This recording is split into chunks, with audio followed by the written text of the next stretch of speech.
Section 4. Extending Opportunities for the Poor. What are some of the causes of poverty? What do we mean by extending opportunities for the poor? Why extend opportunities for the poor? When should you work to extend opportunities for the poor? Who should work to extend opportunities for the poor?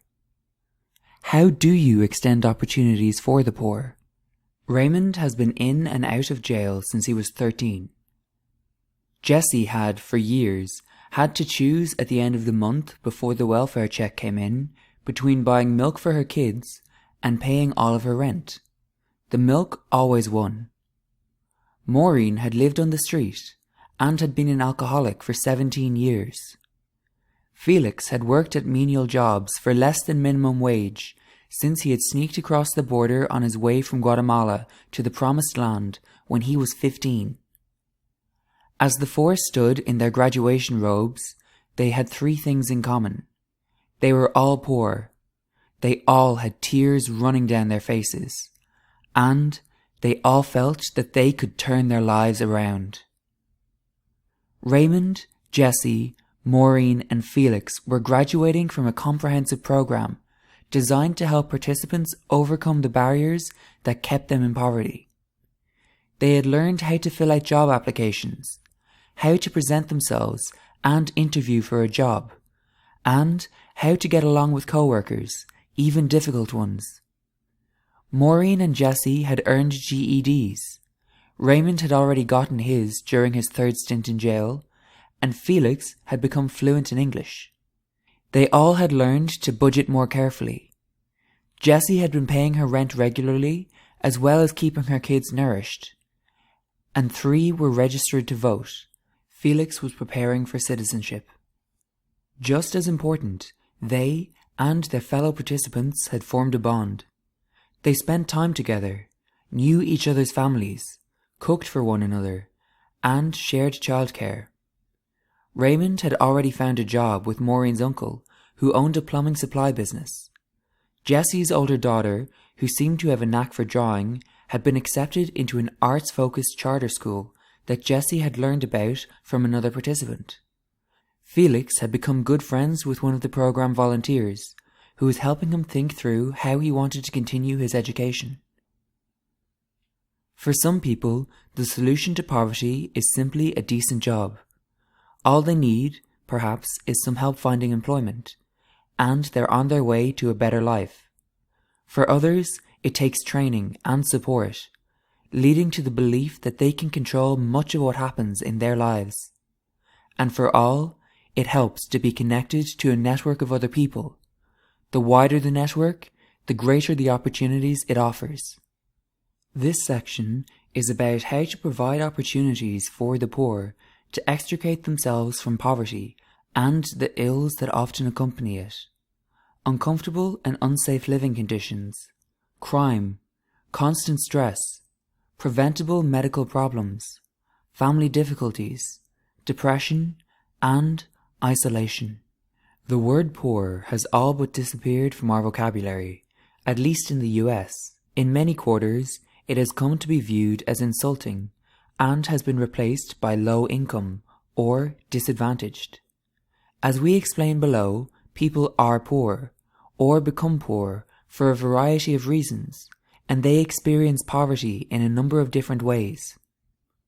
What they have in common, whether they live on the streets of Mumbai, in a Tanzanian village, or on a decaying and dangerous block in New York or London, is that they don't have enough money to maintain the general standard of living of their society as a whole. Poor people in the US may seem wealthy to poor people in much of the developing world, but chances are that both feel a similar divide between themselves and the rest of their society. We've decided to use poor in this section because it is the simplest and most direct term to describe the people we're concerned with, those who live in poverty and have difficulty finding a way out. Whether poverty means below the federal poverty line, or not knowing where or when you'll find your next bite of food, poor is the right word. What are some of the causes of poverty? To answer this question, we should start by asking another, just who are the poor? What do we mean when we use that term? In fact, if we assume poor to mean living below the level of income needed to ensure basic needs, an adequate amount of nutritious food to gain, and maintain good health at any age, intact clothing appropriate to the season, and shelter that is weather-tight, secure, and safe, then the poor are easily identified. They're the folks who simply don't have enough to keep themselves above water financially. In developed countries, they may be on welfare, live in subsidized or substandard housing, and be dependent on government assistance.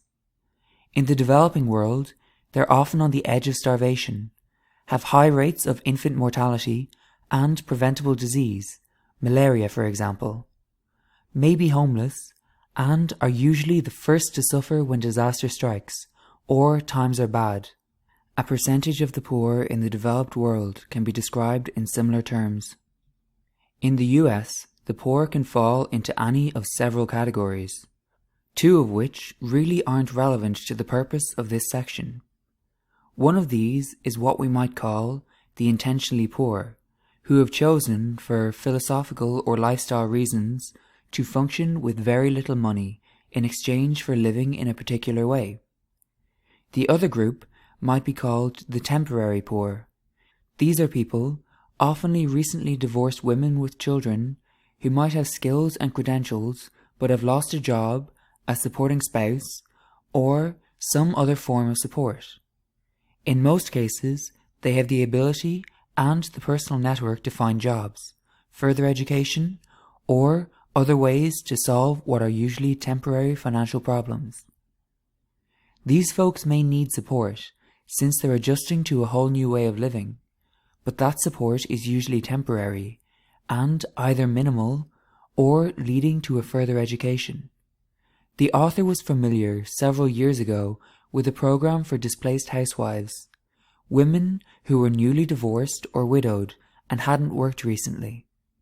The program provides subsidies for courses and career counselling, after which most either went on to four-year institutions or found their way into decent jobs. The poor that we're concerned with here are those who have no obvious way out of their situation. There are a number of reasons for this. None of them obtains for all those in poverty, but often at least one applies. Furthermore, they're usually interrelated. Someone who has low-level skills may have difficulty finding work, which in turn may lead to substance abuse or crime, making it even harder to find work. Several factors often work together to keep people in poverty. Lack of basic skills. Many people who live below the poverty line have problems with reading, writing, and/or math, or lack English proficiency. While many immigrants to the US come with excellent educational backgrounds, others are not literate in their native language, let alone in English. This problem also leads to a lack of computer literacy and difficulty in learning new technical skills because of the necessity to read and understand instructions and manuals, many of which are written at a fairly high level. It makes it virtually impossible to get and keep any but menial, low-wage jobs. Lack of employment skills. This may mean both at specific job skills beyond a strong back and the ability to sweep a floor, and also the kinds of generalized skills it takes to get and keep a job, getting up on time, making sure you have reliable transportation, treating others at work reasonably, following directions, etc. One or a combination of these two can mar a family in the ranks of the working poor. One or both parents may have jobs, or typically more than one job, but still be unable to earn enough to emerge from poverty. To make matters worse, because they're working at low-wage, menial jobs, they're unlikely to have health insurance, but are ineligible for Medicaid.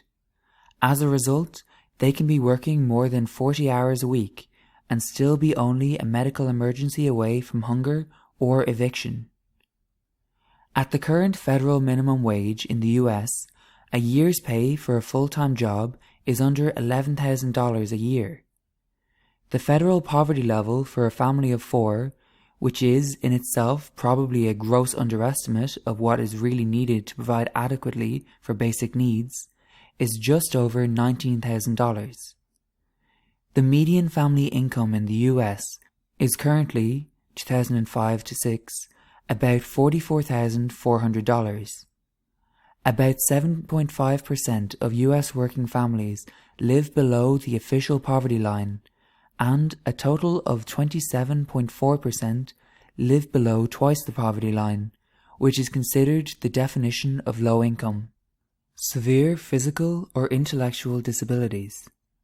Many people with physical disabilities are more than able to thrive in the society, making their disabilities irrelevant because of the strength of their intellects and the force of their personalities. Others, however, are so severely disabled that they are unable to work and are dependent on public assistance.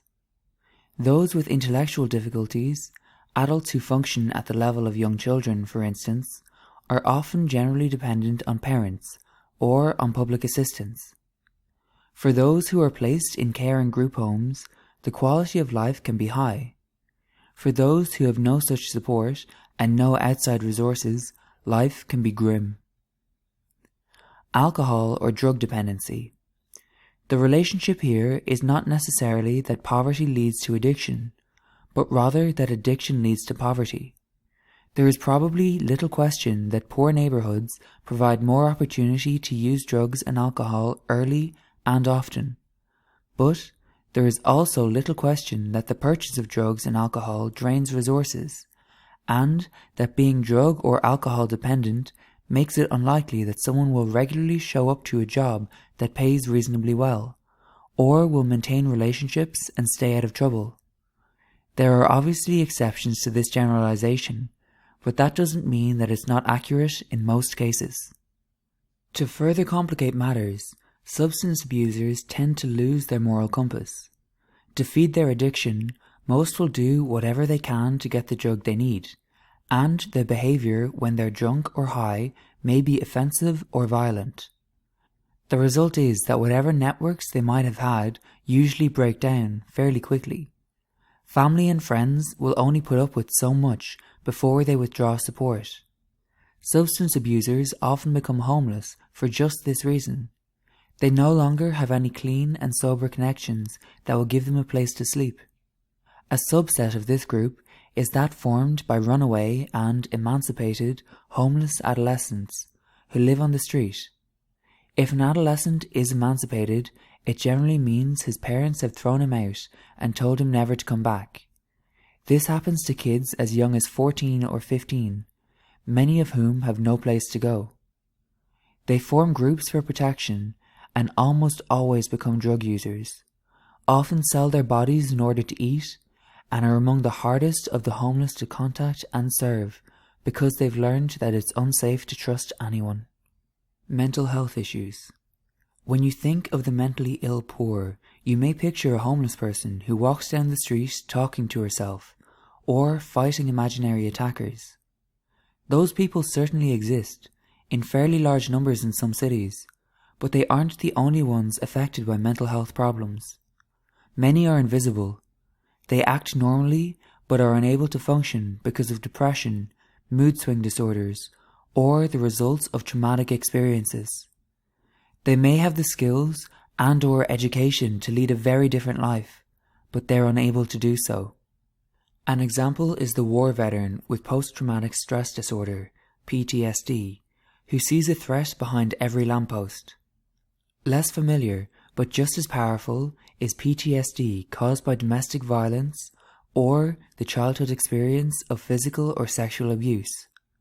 Some people who've undergone these experiences are emotionally and psychologically affected to the point where they're unable to work or develop relationships. Some of those who can function, and this is true for people with other types of conditions as well, may use addictive substances, particularly alcohol, as medication because it turns off their conscious thoughts. As a result, it may seem that their problem is alcoholism, when it's actually far more complex. True hard luck. This is a growing concern, especially for middle-class people who may be only one disaster away from poverty. An unexpected medical catastrophe, cancer, a near-fatal car accident, a lost job, or perhaps a lost trade. Think about the industrial and service jobs that have migrated to Asia. A divorce. Any of these can bring expenses or losses that destroy an individual's or family's fragile financial structure. Whatever the reason, it's possible for people to find themselves in a downward spiral that ends in poverty and isolation. Culture of poverty. The phrase culture of poverty has been used to describe the worldview of people whose families have been poor for generations. It's difficult to estimate how many of the poor are actually part of this culture, but it definitely exists, and the number who grow up in it is significant. There are people who are raised in poverty and are never taught the values, attributes, and habits of mind necessary to become self-sufficient in modern society, largely because their parents weren't taught them either. They can end up in a cycle of early parenthood, lack of skills and credentials, lack of interest in or respect for education, and lack of belief that life could be any different for them or their children. This cycle can be broken, and is broken more often than most people think, but it takes a change of worldview, as well as support for that change, and the opportunity to learn new skills and behavior. This list applies specifically to adults, but a large number of the poor are in fact children. Recent figures, 2004, show that 17.8% of children in the US live below the poverty line, as compared to 12.7% of the general population. Fully a third of African American children are poor, and nearly 29% of Hispanic children, while about 10% of white and Asian children fall into that category. A majority of poor children live in single-parent families, and virtually all are affected by the same list of reasons for poverty that pertain to adults, because they live with those adults. In addition, because they are poor, they tend to live in places that are less healthy and more dangerous in terms of crime and the availability of harmful substances and opportunities. They are more likely to attend substandard and unsafe schools, and there is little social support, even if such support exists within their families, for the kind of behavior and thinking that might lead out of poverty. What do we mean by extending opportunities for the poor? People in all of these circumstances can benefit from opportunities to lift themselves out of poverty. But what kinds of opportunities are necessary or most beneficial? The answer to this question is complicated by the fact that the causes of poverty may be very different from its effects. Poverty itself is an economic condition. The poor simply don't have enough money to get by.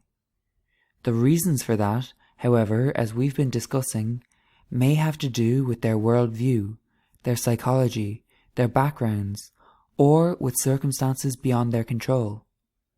As a result, while some of the opportunities we'll consider focus directly on the economic, others address the internal barriers that tend to keep poor people poor. Employment. The obvious solution to poverty is to make sure that everyone has a job that pays enough to support her family. In many cases, it's actually that simple, and the task is to provide opportunities for employment.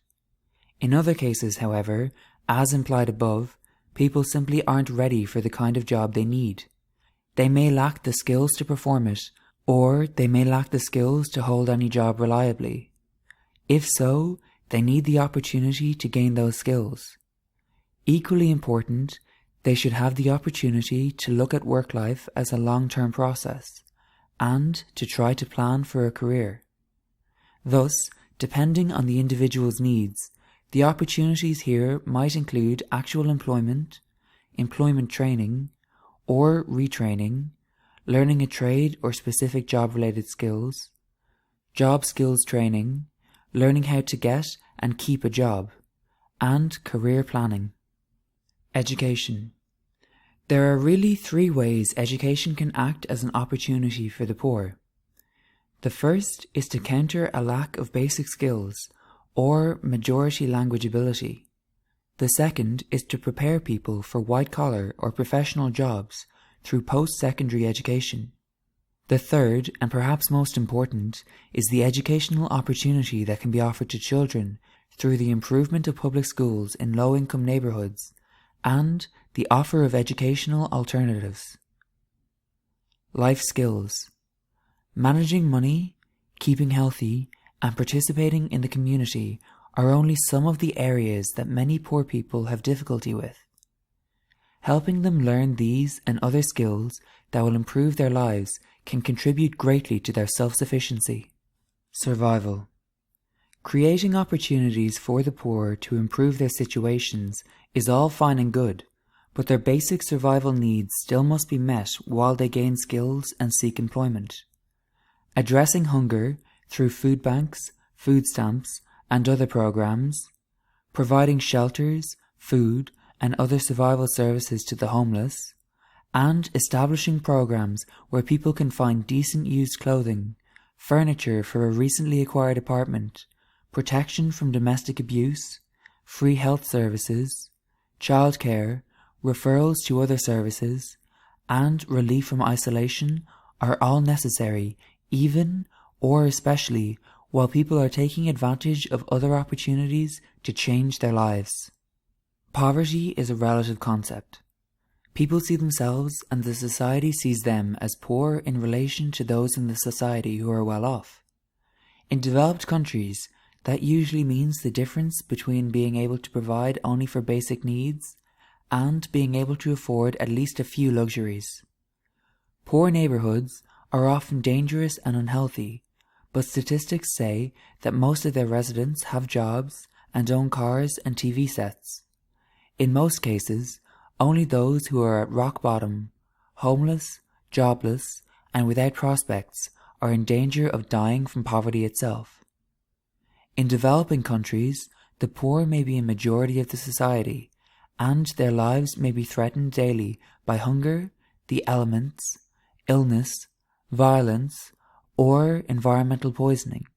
Most poor people in countries like the US, Canada, and Denmark would be considered well off in sub-Saharan Africa or South Asia. There, survival can mean finding food for that day, rather than finding the money to pay the rent. Social connection. Robert Putnam, author of Bowling Alone and other works about social capital, has found that social connectedness is a better predictor than income of health, longevity, employment, and several other positive factors of life. Creating opportunities for the poor to expand social connections can improve their prospects of employment, support them through crises, and raise the general quality of their lives. Social connection can come about through programs and initiatives that are run or sponsored by government agencies or community-based organizations, and they can be generated by grassroots community groups of all kinds. Volunteer mentors, service clubs, businesses, even recreation and social organizations all can contribute to forming the kinds of relationships that people need in order to feel supported and move economically and socially. Opportunities for the poor don't just pop up out of nowhere. They exist because of policy, funding, and the in-the-trenches gruntwork of community-based organizations, activists, and advocates. Much of the real work of providing opportunities for the poor comes from advocacy, using relationships with legislators and local officials, with businesses, with government agency personnel, with funders, and with the media. The emphasis in this section is on the types of programs that provide opportunities and how they can be used. But without advocacy, no matter how well they're planned, many won't exist. Why extend opportunities for the poor? Extending opportunities to the poor has the overall goal of decreasing their number. If, as the New Testament quotes, Jesus was saying, "The poor are always with us," why bother to try and change their state? There are several ethical answers to that question, and an even larger number of practical ones.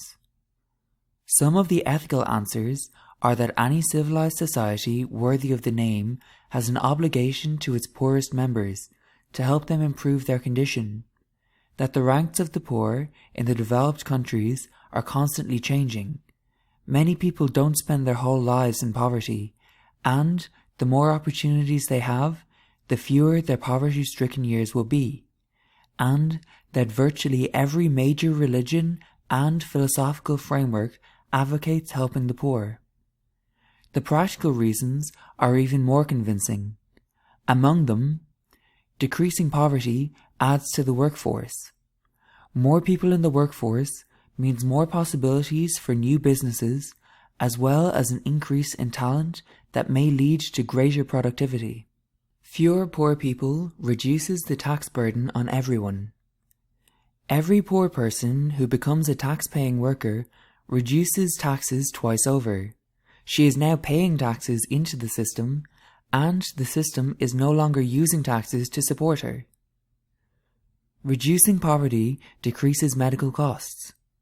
For a variety of reasons, ignorance of or inability to afford proper nutrition, lack of regular exercise, stress, environmental factors, lack of a regular physician, high-risk behavior, adults and children on the lowest rungs of the income ladder have more and more severe health problems than those higher up. Furthermore, they often seek treatment at hospital emergency rooms, which is both more expensive and less effective than maintaining a relationship with a primary care physician. Decreasing poverty means increasing the number of consumers, and thereby strengthening the overall economy. The more people who are able to buy goods and services, the greater the benefit for business. Businesses that make more money pay more taxes, at least if they're obeying the law, create more jobs, produce more goods and services, and, ideally, pay higher wages. We know, businesses aren't always fair to their employees or to consumers. Many have accountants that find tax loopholes. They produce and convince us to buy all sorts of products we don't need, etc., etc. All this is true, and the community toolbox is not endorsing trickle-down economics here. On the other hand, it is also true that when businesses are doing well and the economy is strong, everyone else generally does better too. There is more money in government accounts for programs and services that benefit the disadvantaged. There are more entry-level jobs for the previously unemployed and the just graduated, and overall poverty rates drop. While unchecked consumerism, the "I win because I have more toys" philosophy, is not beneficial for an individual or a society, the ability to occasionally buy something you want makes you feel that you're not doing badly, and that's a good thing. Adults rising out of poverty can break a generational cycle and move out of the culture of poverty. Their children won't grow up poor and will grow up in circumstances where they've been likely to learn, both from parents and their environment, the attitudes and behavior that will assure their own financial security and that of their children. Reducing poverty increases diversity in all sections of society. While the majority of poor in the US in pure numbers are white, populations of colour and language minorities are misrepresented in much higher percentages than whites in the poverty statistics. Providing opportunities for these folks to advance economically could change the character of student population and the workforce at all levels, and change the character of race and ethnic relations for the better in the process. Providing opportunities for the poor gives more people a stake in the society. If the American or Canadian or European dream seems out of reach, then people don't have a reason to care about the society as a whole. Poor and low-income US citizens vote in smaller percentages than their more affluent counterparts, and often don't see society as belonging to them or themselves as a part of the society. This leads to alienation, particularly for the young, and can result in violence and other destructive and self-destructive behavior. When people are part of the larger economy, when they work and socialize with people from all walks of life, they see the society in a different light. The more people can enjoy and fulfill the benefits and obligations of the society, the more ownership they feel, the more actively they participate, and the stronger a democracy becomes. Providing opportunities for the poor increases equity. Equity, the fairness of a society in terms of most people either having what they need or no one having a huge amount while others have nothing, is one of the factors identified by the World Health Organization as being necessary for a healthy community. It is, for instance, a better predictor of life expectancy, the greater the equity, the higher the life expectancy, than the affluence of the society. One of the reasons the US, the most affluent society in the world, ranks only 29th in longevity. Providing opportunities for the poor can improve their and their children's lives. According to the Declaration of Independence, everyone has a right to life, liberty, and the pursuit of happiness. That pursuit implies offering the opportunity for it to all. It's the right thing for a community to do, and can lead to a more equitable and humane society, and a better quality of life for everyone. This isn't just rhetoric. In more equitable societies, there is less need for conflict and violence, and more of the society's resources can be directed towards actually improving the quality of life, rather than towards managing one crisis after another. When would you extend opportunities for the poor? As with most issues covered in the Community Toolbox, the push for opportunities ought to go on consistently. Opportunities can be provided at any time, but there are some particularly good times to make the effort to fund or establish programs or initiatives, or other types of opportunities. Use the material in those toolbox chapters on advocacy, 30 to 34, mentioned earlier, and take advantage of these opportunities. When there's an election approaching, policymakers are always much more interested in listening to constituents when their seats are on the line. They're much more likely to latch onto a bold new initiative to combat poverty if it improves their chances of election. When a comprehensive new initiative is starting, if the community or a coalition of community-based organizations is making an effort to address poverty, community development, homelessness, almost any social or economic issue, you can make a good argument for including opportunities for the poor in their plan. Even environmental issues provide possibilities. Income-eligible people could be trained for careers in green industries, for instance. In rural areas in the developing world, area residents can be incorporated into employment in sustainable development or agriculture, or enlisted as game wardens or park rangers. Some coffee marketers in the US have trained poor coffee growers in Latin America in organic and ecologically responsible growing techniques, and pay fair trade prices for their superior product. It's important to think creatively, so you can generate opportunities for the poor in all kinds of situations. When publicity about poverty or other issues opens doors to opportunity. We have referred often in the Community Toolbox to the 1962 publication of Michael Harrington's The Other America, Poverty in the United States, which introduced the mass of Americans to the fact that dire poverty existed in their midst. The publicity generated by the book led almost directly to President Lyndon Johnson's 1964 declaration of a war on poverty, which resulted in a number of programs, many quite successful, designed to provide opportunities for the poor to gain skills and move up the economic ladder. When the public is awakened in that way, It's crucial to follow up as quickly as possible. Public memory is short, and public attention can quickly shift to another issue, or to the latest TV phenomenon. As soon as you're aware of that kind of publicity, it's a good time to push it in your community, using local media and whatever other methods you can. If you can use your window of opportunity well, you may be able to generate many opportunities for the poor. The furor created by the Other America was particularly intense, but there have been other similar opportunities. An article in the New York Times magazine, for example, introduced much of America to AIDS in the early 1980s. Both of these publications generated attention from the public and, subsequently, from policymakers who appropriated funds to address the issues raised. When there's a crisis that people simply can't ignore, when homeless people are freezing to death on the streets, or when poor seniors are freezing to death in their apartments because they can't afford heat, the public and politicians start to pay attention.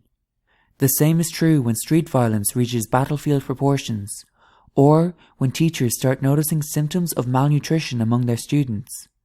In situations like these, it's often possible to generate opportunities for the poor. Who can extend opportunities for the poor? Opportunities arise through programs, through offers from organizations or institutions, or through the work of community activists and volunteers. Many of these opportunities are initiated or at least funded by the federal, state, or local government, and some are actually offered directly by government agencies. Others come from community-based organizations, foundation funding initiatives, employers, and community institutions. Government. The who here usually refers to the legislators or executives who pass bills or create budget lines to set up and/or fund such activities as employment training, basic or advanced education, counseling, etc. Government can include community colleges and state universities, as well as public school systems. Private funders. Foundations, corporate funds, and other private funders often fund programs and organizations that are aimed at providing opportunities for the poor. Sometimes they decide or can be convinced to put large amounts of money into a specific initiative. A notable exception to the general rule that foundations don't run programs is the approach of the Gates Foundation. Bill and Melinda Gates themselves steer the foundation's initiative to eliminate preventable diseases in the developing world. While they work through other existing organizations and institutions, they are very clear about what kinds of programs they want, where they want them to operate, and what they want them to do. Community institutions. Private schools or colleges can provide financial aid and/or programs specifically for poor students, or specifically for poor adult students. Faith communities and the churches they belong to often sponsor programs or services, sometimes very sophisticated and effective ones. Individuals within those communities may also provide jobs or other support. Service clubs, Lions, Kiwanis, Rotary, Elks, etc. often provide college scholarships for students in difficult circumstances, may also sponsor community-wide initiatives or projects, and, as individual members, provide internships and jobs. Business. Employers and businesses may provide jobs or other services to those in poverty in the community or to low-wage workers. Banks, through the Community Reinvestment Act, may offer low-interest loans or other financial services to help the poor towards financial stability. Human service or other non-profit community-based organizations. These organizations often run the programs that the government or foundations pay for and do the actual on-the-ground work to help people gain the skills, knowledge, and confidence necessary to take the steps that will bring them out of poverty. Some community-based organizations, survival centers for example, may operate totally on volunteer help and community donations. Grassroots or other community groups and community members. Networking, job offers, small loans, mentoring, childcare, emergency help, advocacy with government agencies. All these and many other services and examples of societal capital can often be found in the community. Some are the result of individual volunteer efforts. Some are provided through service clubs or other social organizations, and some are directed specifically to providing the kind of opportunities we've been discussing. Healthy communities can often find the human resources to extend opportunities to the poor, even when financial resources aren't available. How do you extend opportunities for the poor? This section is not about helping the poor survive, as important as that is, but about helping them to leave poverty behind. The best remedy for poverty is to cease being poor, and it's the opportunities that will lead to that result that we're concerned with here. As the proverb says, give a man a fish and he'll eat for a day. Teach a man to fish and he'll eat for a lifetime. Opportunities are just that. You can't make people take advantage of them. You can, however, provide as much support possible for taking advantage of them and help people build connections and networks that will continue to support them. That initial support and the building of networks are, in fact, among the opportunities we'll consider in this part of the section. There are 3 essential steps to extending opportunities for the poor. The first is to devise opportunities that respect the people they're aimed at, and are effective at helping them pull themselves out of poverty. The second is to make sure that those opportunities are provided. The first requires careful thought and planning, often with the participation of those who will benefit, and sensitivities to the realities and needs of those in poverty. The second is a matter of making sure that the policy makes those opportunities possible through adequate funding and political sponsorship. The third step involves making sure that once opportunities are available, the people who need them learn about them and take advantage of them. Although we separate opportunities into categories below, employment, education, etc., that is not meant to imply that 2 or more of those categories can't be combined in a program or initiative. In fact, the best and most effective opportunities of any sort often combine direct job training and/or education with life skills and support, creating a complete package. Many employment training programs include education and vice versa. Broad-ranging experiences can be successful in helping people to overcome poverty. General guidelines for creating opportunities for the poor. Regardless of what kind of opportunity you're hoping to provide, there are some principles that will help people respond to it, and that will make it more likely to have an effect. Assess the needs of the population you're concerned with. If most can't speak or read English, for instance, then an ESOL class may be the place to start, or that combined with job training in their native language. It's also important to understand that some people have other things to resolve before they're ready to seek employment, or some other opportunities. They may be wrestling with substance abuse, homelessness, domestic abuse, parenting needs, childcare, out-of-control teens, or mental illness. They may need citizenship or a green card, or understanding of basic economics, how to budget, how to open a bank account, how to avoid debt, how to be a smart buyer, how to save for the future, etc. Without resolving, or at least addressing issues like these, people may not be ready for the next step. Make sure that the opportunities you're offering are reasonable and appropriate for the people they're intended for. It's important to have some idea of the nature of the community as well. If you're offering employment training, it should be in areas where the participants could conceivably get jobs when they've completed the program or course. Training someone for a dying industry or for one that already has a surplus of job seekers is not likely to help him out of poverty. Where possible, enlist the people you hope to benefit in the planning process. What do they see as the greatest benefit to them? What do they know they need? If you involve them in planning, they're more likely to embrace the opportunity and more likely to gain from it. Treat people with respect. Everyone is entitled to respect as a human being, regardless of income, education, or other factors. Furthermore, people in poverty are often not treated respectfully. Approaching them as people with rich experiences and knowledge will help them see themselves as both worthy and capable of taking control of their lives. A certified nurses' aid training program in the Boston area proved remarkably successful.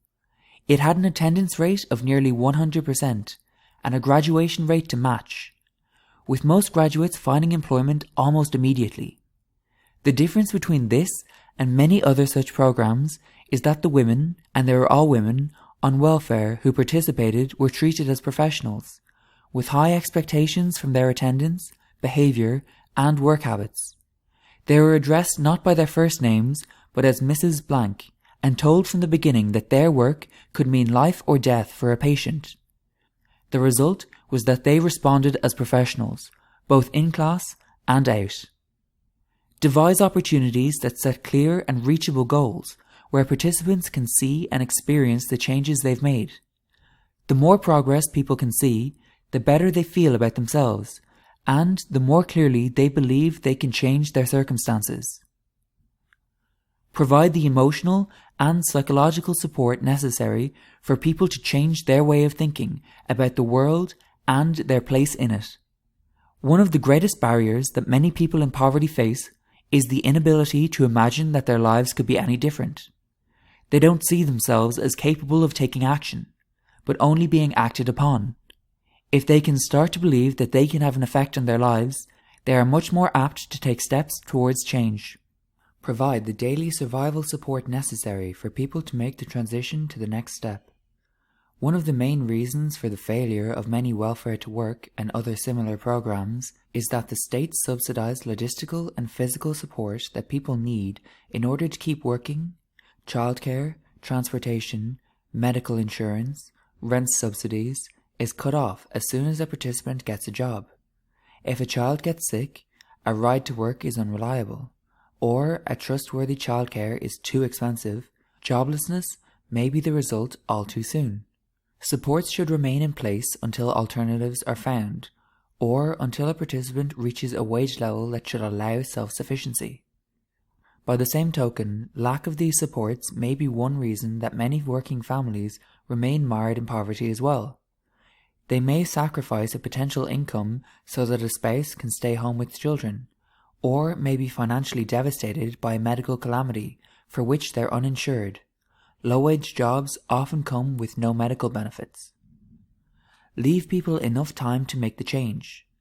Many poor people need only the opportunity in order to turn their lives around. Others, as we've discussed, have to change their attitudes and worldview before they can change their lives. That change in worldview can take a while. After all, it means discarding a way of thinking that may be lifelong. Change is never easy for anyone. The greater the risk it brings, the harder it is. The change we're talking about here is particularly difficult, and most people need time to make and adjust to it. By the same token, those offering the opportunity for change have to be persistent and trust that, with time, participants will take what's offered. This is a particularly difficult issue for politicians, even those who understand it, to cope with. Their necessity is almost always to get what looks like the most for the public's money, especially if election is near. The idea of wasting money on programs that take a year or two instead of weeks is simply not one they're willing to entertain. As a result, all too often money is actually wasted on programs that don't work because they don't last long enough to have an effect. This situation is doubly damaging because the blame is invariably placed on the participants or on the program itself, rather than the fact it was cut off too soon. As a consequence, a program that might work has been discredited and is unlikely to be attempted again, and the poor are once again blamed for being poor, making future efforts to provide opportunities for them less likely. Employment opportunities. As discussed above, employment-related opportunities can span a range of possibilities, depending on the previous history and experience of the folks they're intended for. Pre-employment skills training. Those who haven't worked before and haven't developed some of the skills, habits, and attitudes necessary for successful employment may need a training program that includes job finding skills, resume writing, how to dress, present yourself, and respond to questions in a job interview, maintaining work relationships, getting along with co-workers and supervisors, conflict resolution, understanding basic employment responsibilities, getting to work on time, setting up or finding reliable transportation, informing employers when you're sick or there's an emergency, knowing what's appropriate to miss work for and what's not, and general employment information, how payroll usually works, what minimum wage is, payroll taxes, benefits, paying taxes, workers' and employers' rights, safety concerns, career counselling. Where possible, career counselling can play a huge role in the success of employment opportunities. Helping people understand what their skills are, what they enjoy, what kinds of training they might need for a particular career path, and, often most important, what the possibilities are, can be tremendously helpful in devising or choosing a program or direction.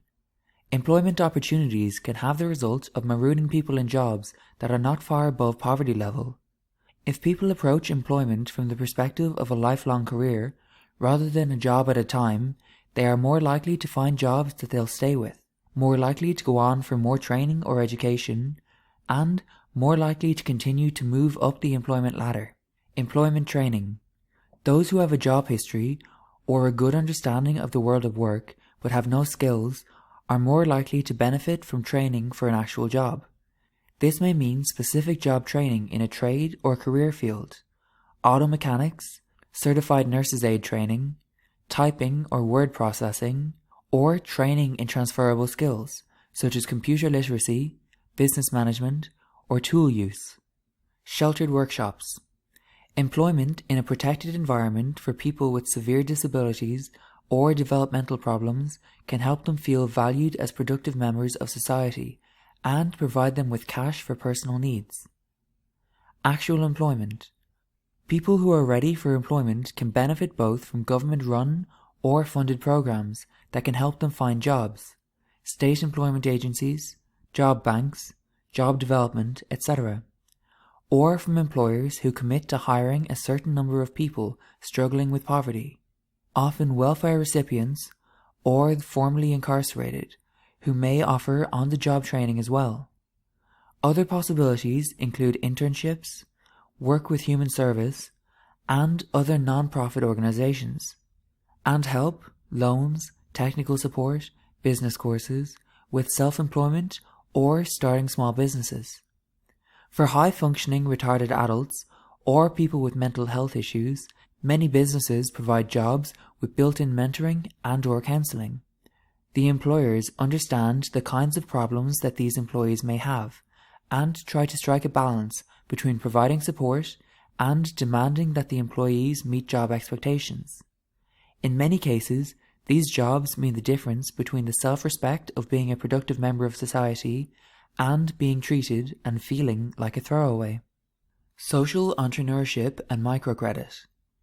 In developing countries, particularly in South Asia, a number of organizations inspired by the pioneering work of Muhammad Yunus and the Grameen Bank in Bangladesh grant small, no-collateral loans to poor individuals or groups to develop small businesses. The loans generally come with membership in a borrower group, providing training in how to manage loans, the opportunity to share ideas about running small businesses, and mutual social support. Groups also create peer pressure to repay loans. Members feel that if they default, they're letting down the group as well as themselves. This strategy has been extremely successful with a very low default rate and a high degree of success at pulling poor families into economic solvency. Educational opportunities. Education is often a key part to overcoming poverty. Its great advantage is that it works generationally. Parents who become concerned with their own education both inspire and encourage their children in that area, probably thereby affecting their yet unborn grandchildren as well. Another plus for educational opportunity is that it can be pursued part-time while training for employment or working. Basic education and an ESOL. Some people who have difficulty with reading, writing, or math may have learning disabilities that have to be recognized and addressed. Others may simply have had such difficulty in their lives as children, alcoholic or abusive families, illness, family crisis, etc., that schools were simply never important enough to focus on. Having the opportunity to learn as adults what they failed to learn as children, and to realize that they're not stupid, can change their lives. Recent or not so recent immigrants may have difficulty speaking, reading, or writing English, or may want to study for the citizenship exam.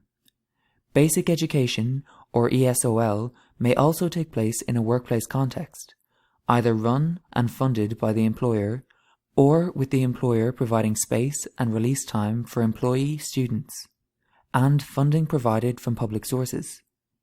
Post-secondary education. That might be a certificate program in a particular area, or a 2 or 4 year college degree that will open doors to jobs that would otherwise be closed, and turn what might have been a life of financial dependency into one of financial and social contribution. Education for the children of poverty. All too often, the schools available to the children of the poor are ill-maintained, understaffed, unsafe, and disrespectful to both children and parents. If the schools that serve poor children have high standards and expectations, foster independent learning and creative and critical thinking, encourage parental involvement, support excellent and creative teaching, and maintain safe, nurturing environments, they can foster a love of learning and a level of academic competence that can propel those children to college and beyond. In fact, we know how to turn schools around, in poor neighbourhoods and any other neighbourhoods as well. The information has existed for years as the result of numerous studies and school reform efforts. It is only because of sluggish and unimaginative educational bureaucracy, lack of will, and a disregard for the fate of poor children that has been demonstrated continually in the US over the past 50 years or more that schools in poor neighbourhoods fail their students so miserably. The issue here is not what to do, but how to get it done. It is largely a matter of vigorous and continuous advocacy on both the local and national levels. One statement of what has been demonstrated as effective is the Common Principles of the Coalition of Essential Schools, CES, an organisation of schools around the country that adhere to an educational philosophy based on research about what works. Founded by Ted Sizer, former Dean of the Harvard Graduate School of Education, CES rests on the fundamental principle that the best school for the best is the best school for everyone. The 10 common principles are summarized as: learning to use one's mind well, depth over coverage. Schools should teach essential skills in depth rather than trying to cover all the bases and please everyone. School goals should apply to all students. Teaching and learning should be personalized as much as possible. Student as worker, teacher as coach. Demonstration of mastery. A tone of decency and trust. Commitment to the entire school. Resource dedicated to teaching and learning. Democracy and equity. The complete principles and more information are available on the CES website. Vocational education.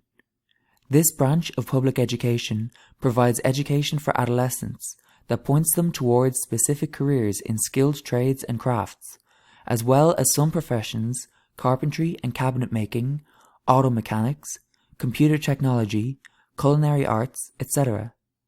The opportunity to gain a marketable skill can mean economic security for children of poverty and their children. Life skills.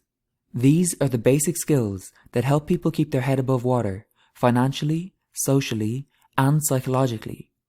The opportunity to learn these life skills can make a huge difference in the quality of their lives, even if their financial situation doesn't improve. Life skills fall into a number of categories. Economic literacy. This category includes budgeting and understanding the banking system, being a wise consumer, comparison shopping for example, and knowing the value of paying more for a better product in certain circumstances.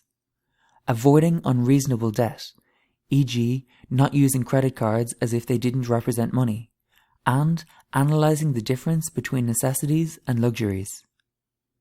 Parenting and other family obligations. In the throes of day-to-day survival, it can be difficult to remember that children and other family members need attention as well as food and clothing. This is hardly an issue unique to poor families, but it is often intensified by money worries. It can be relieved by the learning of some techniques for reading and responding to others' needs, and clearly stating your own. Discipline, conflict resolution, and creating mutually enjoyable experiences. Health information and healthy practices. Many people, regardless of income, don't know what's healthy and what's not, how to provide good family nutrition, the signs of common physical problems, heart attack, stroke, pneumonia, etc., and the actions they can take to keep themselves and their families healthy. Many low-income people, furthermore, don't have a personal physician, use the emergency room for routine problems, and don't know how to negotiate the healthcare system or advocate for themselves in healthcare situations. General counselling.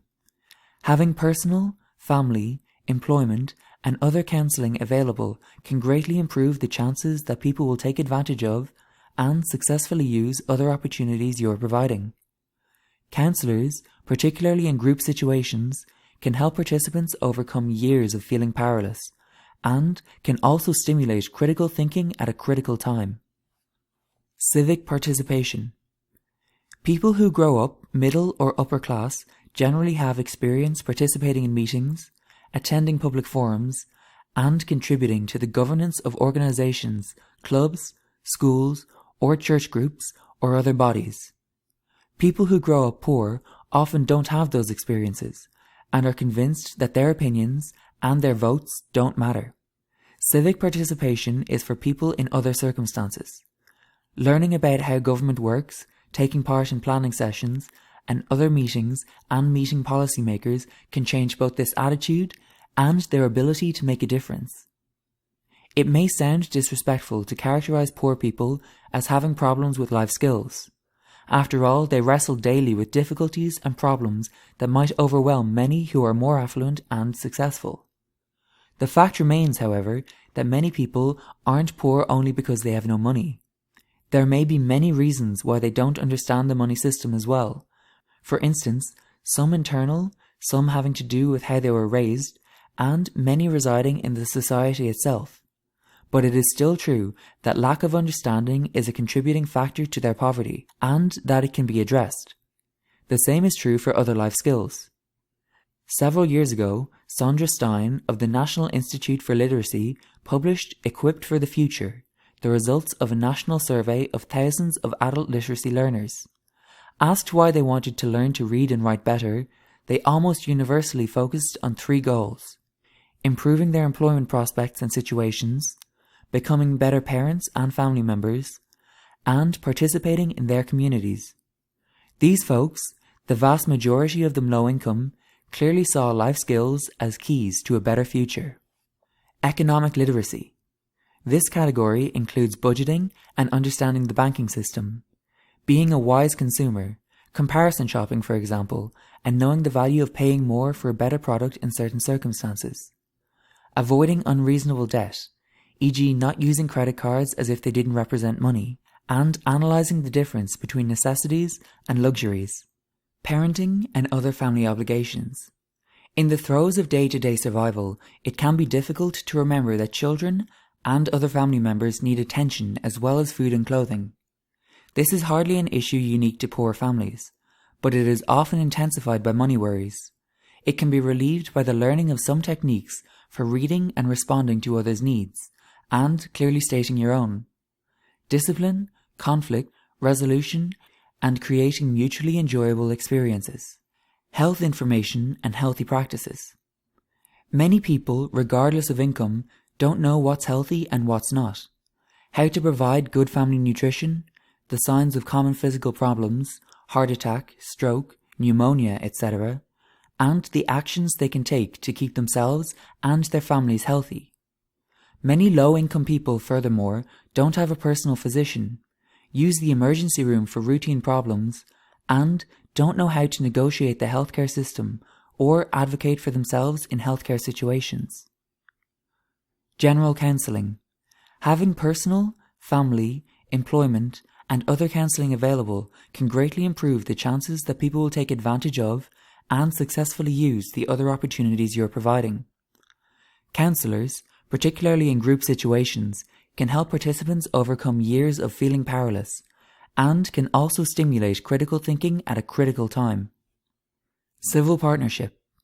People who grow up in middle or upper class generally have experience of participating in meetings, attending public forums, and contributing to the governance of organizations, clubs, schools or church groups, or other bodies. People who grow up poor often don't have those experiences and are convinced that their opinions and their votes don't matter. Civic participation is for people in other circumstances. Learning about government works, taking part in planning sessions and other meetings, and meeting policy makers can change both this attitude and their ability to make a difference. It is important to mention here the possibility of comprehensive programs which may provide employment training, education, life skills, counselling, and other kinds of opportunities based on the needs of the individuals enrolled. Not only do they provide multiple services, but when they're properly implemented, these services support and reinforce one another, creating a whole program that's greater than the sum of its parts. A program that provides both health and employment services, for instance, may allow for dental work that, in turn, helps a participant get a job.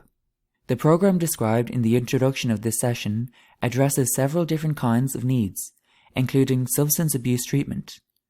Many programs for the homeless offer medical and dental care, as well as many of the above services. The more ground a program can cover, the more likely participants are to get something out of it. One specific comprehensive community initiative, CCI, that's been around for a while, but that has gotten a fair amount of recent media play, is the Harlem Children's Zone, led by Jeffrey Canada, which attempts not simply to provide services, but to reweave the entire community fabric. Although powerful, comprehensive programs are often very effective, they usually demand resources of money and personnel that may be hard to come by. It may be more effective to do a limited number of things well than to try and do too much and do it badly. Other opportunities. There are other ways in which an organization, business, government, or the society as a whole can offer opportunities for people to overcome poverty. Affordable housing. Building affordable housing can take the pressure off paying far more than the recommended 1/3 of income for shelter. For example, statistics show that the lower your income, the greater the percentage of it that goes for housing, with the poorest people often paying up to 60% or more of their income in rent. Providing capital. As mentioned above, under the Community Reinvestment Act, banks may set aside a certain amount of money for low-interest, long-term mortgages, or loans to help low-income people buy homes or start small businesses. The banks or other organizations might provide support for these endeavors in the forms of sweet equity housing. People avoid all or most of the labor costs of building a house by providing their own labor, business management training, or business incubators, free or very low rent facilities where small startup businesses can locate, sharing clerical services and office equipment until they are profitable enough to move on to their own spaces. Preference for low-income applicants. Low-income people applying for jobs, low-interest mortgages, or loans like those above, or other programs may be given special consideration, or a certain number of, say, employment or civil service slots that may be set aside for them. There is a long history in the US of similar preference programs, veterans preference, for example, or affirmative action, to reward certain groups or to make an unfair situation more equitable. Creating social capital. Social capital is the wealth of social relationships and trust, the foundation of social networks you can call on for help, support, companionship, information, and security. Connectedness can mean belonging to clubs and organizations, having a large extended family that also maintains connections to other families and individuals, or simply being part of a network of community or neighborhood relationships. Opportunities for building social networks can come from engagement of social interaction in programs with other participants, with volunteers, with staff members, from internships and job shadowing, from mentoring programs, or simply from introducing people to new situations.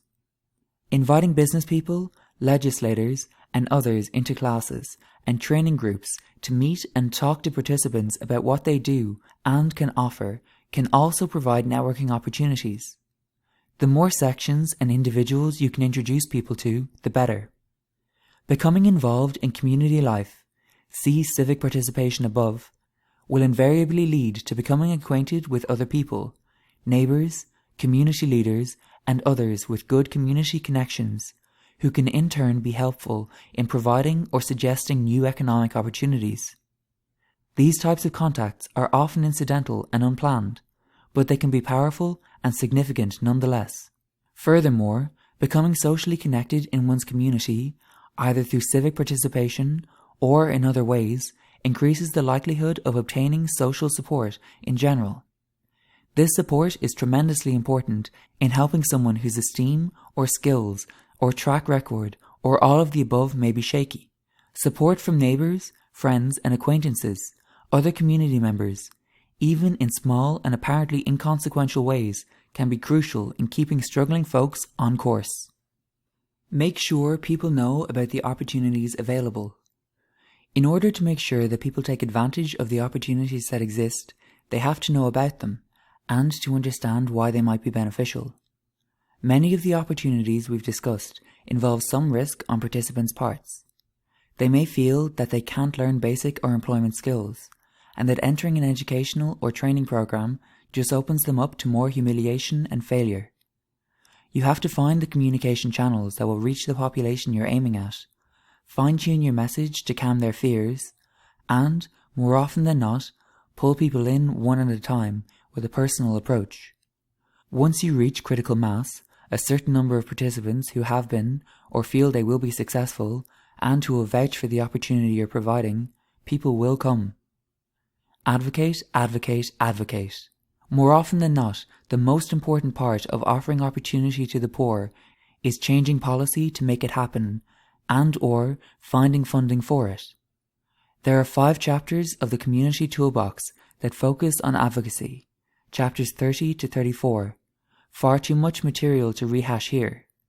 Be aware, however, that advocating for opportunities for the poor in whatever way is necessary with legislators, local officials, the public, community organisers, and funders is absolutely vital. No matter how well you plan programs, if you can't find the community and financial support for them, you might as well not have bothered. Effective advocates for the poor don't take no for an answer. They keep at it until the opportunities they've imagined are realised for all those who need them, until everyone actually has the opportunity for life, liberty, and the pursuit of happiness, until poverty is a distant memory, and then keep at it still, or it'll come right back. The goal is not only to reach a fair, equitable, and just society where everyone has what he needs, but to maintain it forever. In summary, one general strategy for attacking poverty is to devise and provide opportunities for poor people to extricate themselves from it, and then ensure that those opportunities are used. Those opportunities for employment training and employment, education, improving life skills, support for change and support in transition, and creating social networks and connectedness can come from a number of sources. They benefit the community as well as those they affect directly, both economically and socially. Successful programs and initiatives are usually those that involve participants from the beginning, focus on their real needs, treat them with respect, and provide ongoing support. Regardless of the design and implementation of programs, however, no opportunities are likely to be available without powerful and persistent advocacy for them. The approach to policymakers, funders, and the public for support and resources is what will ultimately determine whether opportunities for the poor will exist or not. Contributor Phil Rabanowitz. Print resources: Ken Aluta, 1982, The Underclass, New York Vintage Books. Though by now an older book, Aluta's work is rich in illustrative detail and distinctive in describing the promises and pitfalls of job training programs, as well as a method for emerging from poverty. Center for Community Change, no date given. Getting Ahead, New Approaches to Generating Jobs and Opportunities for Residents of Low-Income Communities. Washington, D.C.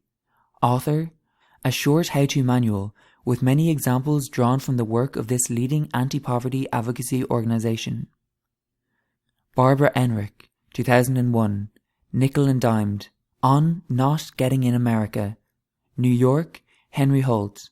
The author's insightful first-person experiences in working 3 different low-wage jobs. Jonathan Cole, 1995, Amazing Grace, The Lives of Children and the Conscience of a Nation. New York Crowd Publishers. This case study of the Mott Haven area of the South Bronx, and a bestseller, is one of Kozol's many works describing the effects of poverty on children.